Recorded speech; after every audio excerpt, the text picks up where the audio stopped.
Good evening, friends. One again, we are in the lecture of jurisprudence. Today, we will study the thoughts of Holland. But before that, first let us go into the back with the one-line definition of different jurists.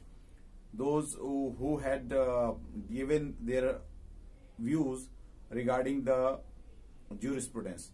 From very first, we will start when we had learned from very first day what is jurisprudence.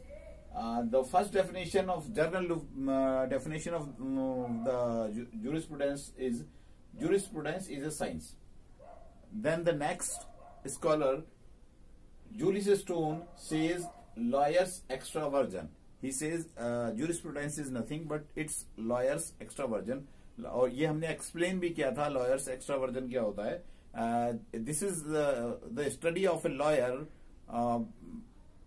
of study of the law in the light of other effects which are other things which are affecting at that particular time on that particular law. And the third was the Opulence explain it observation of things human and device. He said that jurisprudence is nothing but it is observation of things human and divine. Then the next definition was from the Gray. He defined jurisprudence as science of law. It is regulated.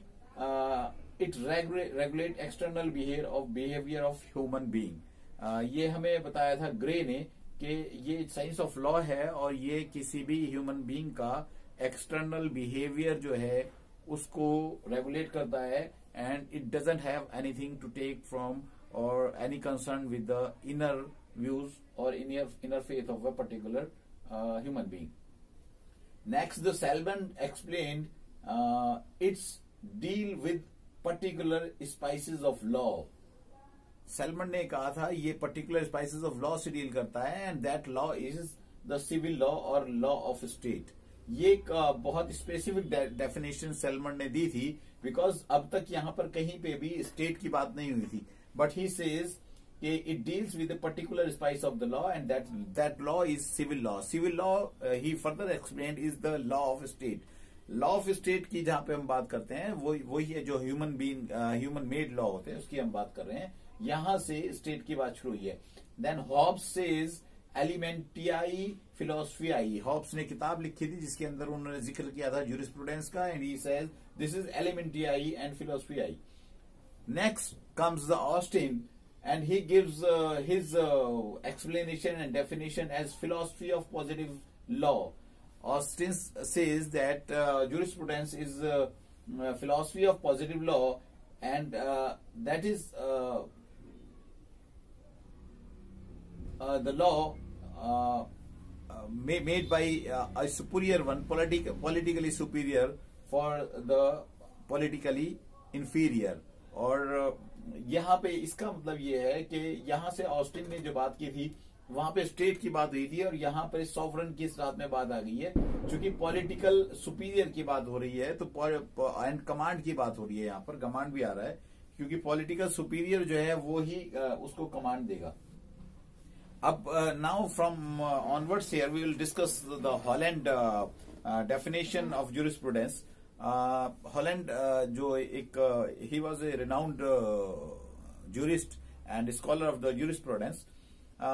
इनका पूरा नाम था sir Thomas Erskine Holland and he defines jurisprudence as the formal science of positive law. Holland ने भी तकरीबन यही बात कही थी जो यहाँ पर इससे पहले कही जा सकती थी, लेकिन इन्होंने कहा positive law. Positive law is always remember positive law is made by state और बाय द स्टैच्यू. अच्छा, स्टैमर ने भी यही कहा था कि jurisprudence is concern with the basic principles और concept underlying any natural system of law. आधारभूत जो चीजें होती हैं किसी भी नेचुरल सिस्टम ऑफ लॉ की उसको जो है ये कंसेप्ट को बिल्कुल क्लियर करता है. ये स्टैमर ने भी ये बात कही थी. Holland defined positive law as a general rule of external human action enforced by sovereign political authority। जो ऑस्टिन ने यहाँ पे बात कही थी कि पॉजिटिव लॉ है, उससे पहले जो है सेलमन ने ये बात कही थी लॉ ऑफ स्टेट है, उसी को जो है उन्होंने आगे हॉलैंड ने कहा। उन्होंने कहा कि Holland defined positive law as a general rule of external human action. ये एक सामान्य नियम है, एक्सटर्नल ह्यूमन एक्शन के ऊपर है और उसको रेगुलेट करने के लिए enforce by sovereign political authority. और इन्होंने कहा कि ये जो उसके ऊपर लागू किया जाता है या इम्पोज किया जाता है, ये एक्स्ट्रा सॉवरन पॉलिटिकल अथॉरिटी के द्वारा किया जाता है। He says jurisprudence is a formal science. उन्होंने ये नई बात बताई थी, अभी तक साइंस की बात चल रही थी, इन्होंने कहा नहीं ये फॉर्मल साइंस है। और रीजन भी इन्होंने इसका दिया था because it deals with the fundamental principles lying them not concrete details. उन्होंने कहा कि ये सिर्फ जो है fundamental principle of the law जो है जिनके ऊपर वो आधारभूत है उनसे कंसर्न करता है, लेकिन कंक्रीट डिटेल से इसका कोई संबंध नहीं है। For example like property law है, पोजीशन है, कॉन्ट्रैक्ट है, in all the developed legal system like if we talk like Hindu mythology, तो they have their own system in Hindu mythology as well as if we talk about the Muslims jurisprudence, they had their own system of dividing property, they had their own system of explaining the position, they had their own system of contract. In fact their marriage जो है मुस्लिम law के अंदर शादी जो है वो भी एक कॉन्ट्रैक्ट कही जाती है। तो ये बात जो है हॉलैंड ने की थी। ज्यूरिस्प्रूडेंस उन्होंने कहा था, एक खास बात उन्होंने कही थी कि ये जो लॉ बना हैं, जो पहले से लॉ चले आ रहे हैं सिस्टम के अंदर में, फंडामेंटल प्रिंसिपल के साथ में जो डिफरेंट फंडामेंटल प्रिंसिपल्स पहले से चले आ रहे हैं, उनके साथ में जो ज्यूरिस्प्रूडेंस है, it harmonise these separate ideas under A basic concept without interfering. ये बहुत एक इम्पोर्टेंट चीज थी। उन्होंने जो इसको एक्सप्लेन किया कि ये उनके साथ में हार्मोन, यानी कि जो पहले से एक बेसिक सिस्टम चले आ रहे हैं उन सिस्टम्स को ये खत्म नहीं कर रहा है, उनको ये दी एंड नहीं कर रहा है, ये अपने सिस्टम को ये जो भी उसके अंदर इंप्रूवमेंट कर रहा है उस इंप्रूवमेंट को हार्मोनाइज करता है। और हार्मोनाइज ऐसे करता है कि उनके जो इंटरफियरेंस उनके अंदर ना हो, चूंकि इंटरफियरेंस से अनरेस्ट भी पैदा होता है। सो ही राइटली, यहां पर ये इससे कंक्लूजन निकलता है, ही rightly said jurisprudence deal with the external human relation। फिर वही बात है जो हमने पीछे कही थी, जो बेंथम ने भी कही थी कि ये जो है एक्सटर्नल बिहेवियर से कंसर्न है और ये उसको रेगुलेट करता है, जो लॉ से गवर्न होते हैं रादर देन मटेरियल रूल्स। उन्होंने कहा ये एक्सटर्नल बिहेवियर जो है इंसान का, ये लॉ से गवर्न होता है rather than the material rules. ये हॉलैंड की हम सारी बातें कर रहे हैं, इसलिए मटेरियल साइंस नहीं है बल्कि ये फॉर्मल साइंस है। वो जो उन्होंने कहा था ये फॉर्मल साइंस है, तो उनका उन्होंने रीजन भी दिया कि ये फॉर्मल साइंस क्यों है, क्योंकि ये जो है बात करता है ह्यूमन रिलेशन की और वो एक्सटर्नल की बात करता है जो लॉ से गवर्न होते हैं और ये मटेरियल रूल से गवर्न नहीं होते हैं। That's why it is not material science, it is formal science. He further said, उसी के उसके अंदर एक्सप्लेन करने के लिए उन्होंने कहा jurisprudence is not a science of legal relation a priori by its but it's a posteriori। तो ये हमने अभी पिछले लेक्चर में, अगर आप नहीं सुना आप सुन सकते हैं उसको, उसमें देखेंगे हमने प्रियरी और पोस्टीरियरी दोनों चीजें एक्सप्लेन की थी। मैं फिर भी एक बार बता देता हूं कि प्रियरी की जहां तक बात है, इसका मतलब था the knowledge is acquired independently of any particular experience। ये वो ज्ञान है जो बिना किसी आप एक्सपीरियंस के आपने प्राप्त किया है। और पोस्टीरियरी जो है वो knowledge which is derived from some experience. तो यहां पे उन्होंने कहा था jurisprudence is not a science of legal relation a priori. उन्होंने कहा ये जो है किसी एक्सपीरियंस, बिना एक्सपीरियंस के आधार पर ये जो है लिया गया है, और इट्स पोस्टीरियर, ये पोस्टीरियर नहीं है। और प्रियरी का मतलब ये होता है लॉ कैसा होना चाहिए, बल्कि पोस्टेरियरी ऐसा है, पोस्टेरियरी में क्या होता है कि आप समझ लें कि पोस्टेरियरी का मतलब ये होता है जैसा रूप दे दिया गया, जैसा रूप दे दिया गया वो वैसा ही है, और एज हैव बीन क्लोथ्ड, जैसे कपड़े पहना दिए गए जो कि पॉलिटिकल सॉवरन के द्वारा इम्पोज किया जाता है, ये उसकी हम बात कर रहे हैं। So it is progressive science keeping pace with the system and development of society. ये प्रोग्रेसिव साइंस है जो सोसाइटी के पेस के साथ और डेवलपमेंट के साथ में अपने आप को बदलती रहती है। ये हमने ज्यूरिस्प्रूडेंस के पहले लेक्चर में भी बात की थी कि इट्स अ डायनामिक कंसेप्ट, ये हमेशा सोसाइटी की नीड के अनुसार बदलता रहता है। Thus he concludes, Holland concludes, jurisprudence is a formal science, not material। उन्होंने 2 रीजन इसके दिए हैं, बहुत अपने हिसाब से उन्होंने पुख्ता बात कही है उन्होंने कि वो मटेरियल साइंस नहीं है, फॉर्मल साइंस है। ही सेड एक्चुअली ये पॉजिटिव लॉ की साइंस है, एंड पॉजिटिव लॉ भी हमने पिछले लेक्चर में एक्सप्लेन किया था कि positive law is human made law and it is imposed by a statue or a political superior, and it is not concerned with the internal faith of the human being. It regulates the external behavior of the man. So it is incorrect to divide it into a general or particular या philosophical और historical science में। ये भी उन्होंने कहा था कि इसको डिवाइड, जो ऑस्टिन ने इसको डिवाइड किया था पहले जनरल में और पर्टिकुलर में, तो यहाँ पे हॉलैंड ने उसका खंडन किया कि नहीं, ऐसा नहीं है, इसको हम डिवाइड नहीं कर सकते जनरल में या पर्टिकुलर में, फिलोसफिकल या हिस्टोरिकल में। In other words it can not be divided. लेकिन जैसे हमने ऑस्टिन की क्रिटिसिज्म पढ़ी थी, लोगों ने उनको क्रिटिसाइज किया था, उनकी डेफिनेशन को क्रिटिसाइज किया था, ऐसे ही हॉलैंड की भी बात हुई है। तो हॉलैंड के समकालीन जो स्कॉलर्स रहे हैं उन्होंने भी इसको क्रिटिसाइज किया है।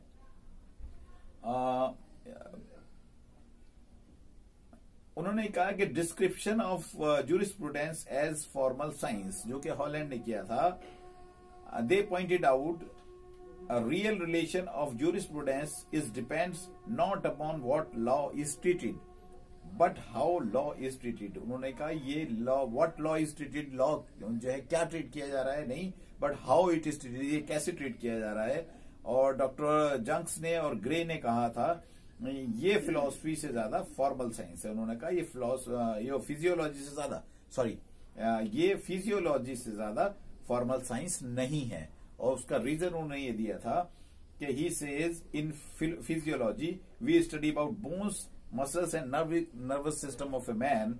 इसी तरह act of forbearance of man and event which happens to them are subject matter of jurisprudence. Dr. Edward also says he says that he criticized the Holland's theory. Criticizing Holland's theory or definition of jurisprudence, Dr. Edward said that jurisprudence cannot be said purely a formal science। वहां पे उन्होंने कहा था कि इसको हम divide नहीं कर सकते, ये मटेरियल साइंस नहीं है, इट्स अ फॉर्मल साइंस।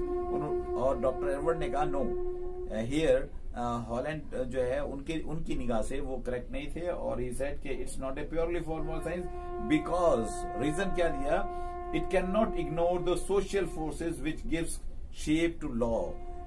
यहां पर एडवर्ड ने एक बहुत अच्छी बात कही कि कोई भी सोशल सिस्टम और कोई लॉ जो है जब वो डेवलप होता है तो उसके ऊपर कहीं ना कहीं कोई सोशल प्रेशर या सोशल फोर्सेज जो होती हैं वो आती हैं, जो जिसके इफेक्ट से वो लॉ डेवलप होता है। और अगर आप 2-4-5 साल का इतिहास देखें तो पहले हमारे यहाँ पे रेप की सजा पहले भी थी, लेकिन वो जैसे जैसे ये वाकयात बढ़ते जा रहे हैं तो सजाएं बढ़ती जा रही हैं, और निर्भया कांड के बाद में तो ये तब मौत की सजा तक का प्रावधान हो गए हैं। उसके बाद में हमारे यहाँ पर पहले तेजाब जो लोग डालते थे चेरो, उसका कोई सजा नहीं थी, लेकिन बाद में जब सोशल प्रेशर गवर्नमेंट के ऊपर बढ़ा तो तेजाब जो लोग फेंकते हैं उसके लिए भी सजा का प्रावधान किया गया है।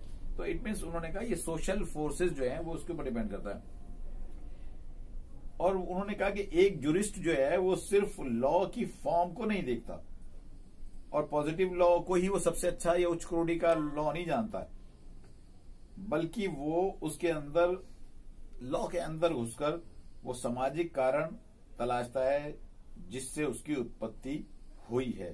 So jurisprudence is not formalistic but socialistic also. उन्होंने कहा सिर्फ ये फॉर्मलिस्टिक नहीं है, इट इज सोशलिस्टिक ऑल्सो।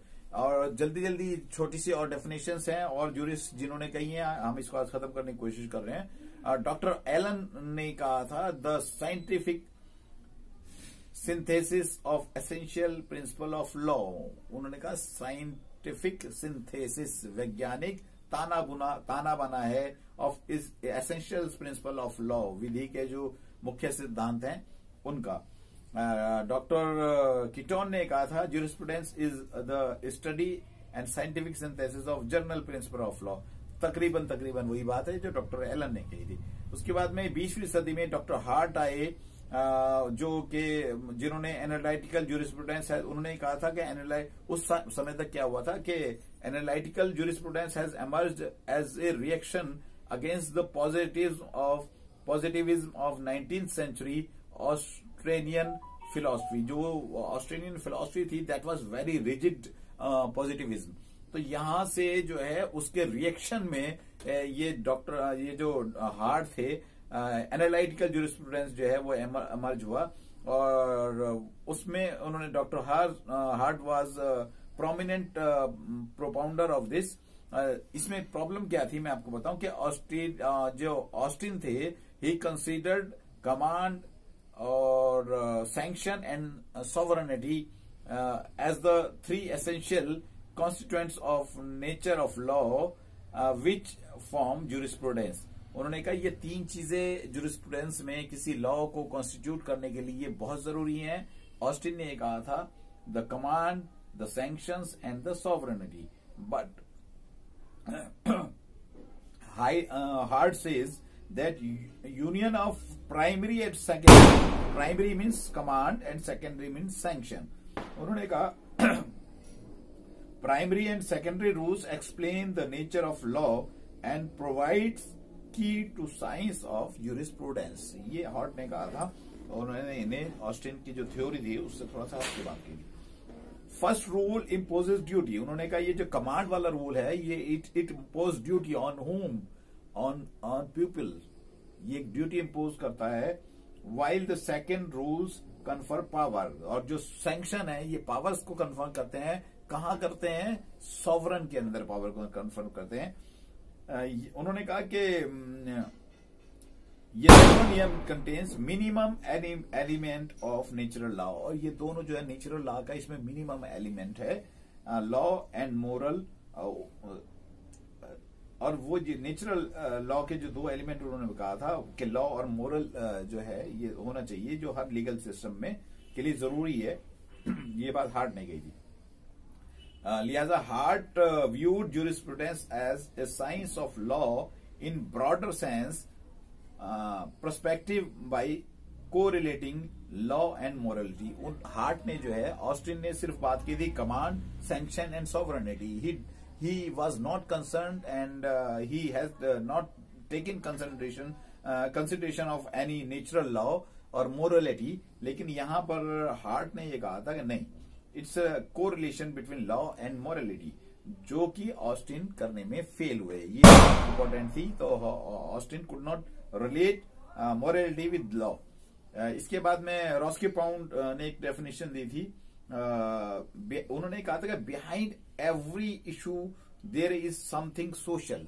समाज में जितनी भी समस्याएं पैदा होती हैं या कोई अच्छी बात होती है, कोई खराब बात होती है, उसके पीछे एक सामाजिक कारण होता है। Therefore in study of jurisprudence the emphasis should be on the relationship between law and society. उन्होंने कहा ज्यूरिस्प्रूडेंस की स्टडी के अंदर हमेशा जो है वो लॉ और सोसाइटी के रिलेशन के ऊपर जोर रहना चाहिए, उसका देखना चाहिए कि इनके बीच में क्या रिलेशन रहा है। पैटर्न ने ही टोल्स दैट ज्यूरिस्प्रूडेंस, अच्छा लिव इट। जूलियस स्टोन की बात करते हैं। He represent lawyers legal philosophy. उन्होंने वो लॉयर्स लीगल फिलॉसफी को रिप्रेजेंट करते थे।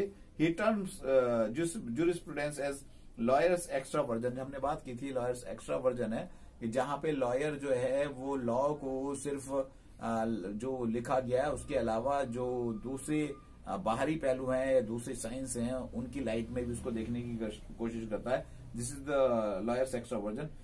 Julius Stone preferred to divide jurisprudence into three broader categories. ये जूलिस स्टोन ने उनको इसको jurisprudence को और 3 कैटेगरीज में डिवाइड करने की बात करी. एनालिटिकल jurisprudence जहां पे लॉ और लॉजिक की बात होती है. एथिकल jurisprudence जहां पे थ्योरीज ऑफ जस्टिस की बात होती है. और फंक्शनल jurisprudence जहां पे sociological approach of to law dealing with law and society. ये दोस्तों हमने यहां तक बात की है. ये ऑलमोस्ट हमने we had completed all the definitions of the jurisprudence. इसके बाद में एक हमारा एक छोटा सा एक क्वेश्चन बचता है, that is whether jurisprudence is a science.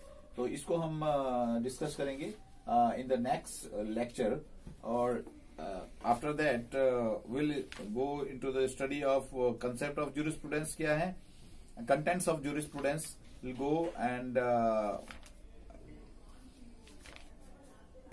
after that we'll venture into the next chapter, and that will be the school of jurisprudence. उसकी हम study. So I hope again that you guys would have enjoyed thoroughly these lectures of mine regarding the scope, nature, and definition of the jurisprudence by the different jurists. Again, I repeat my number 9312099246. WhatsApp number 9873738444. I request all of you to like this channel, to subscribe this channel. Any questions, any doubt, you can send me messages. I definitely will try to answer all the questions with the best of my knowledge. Thank you.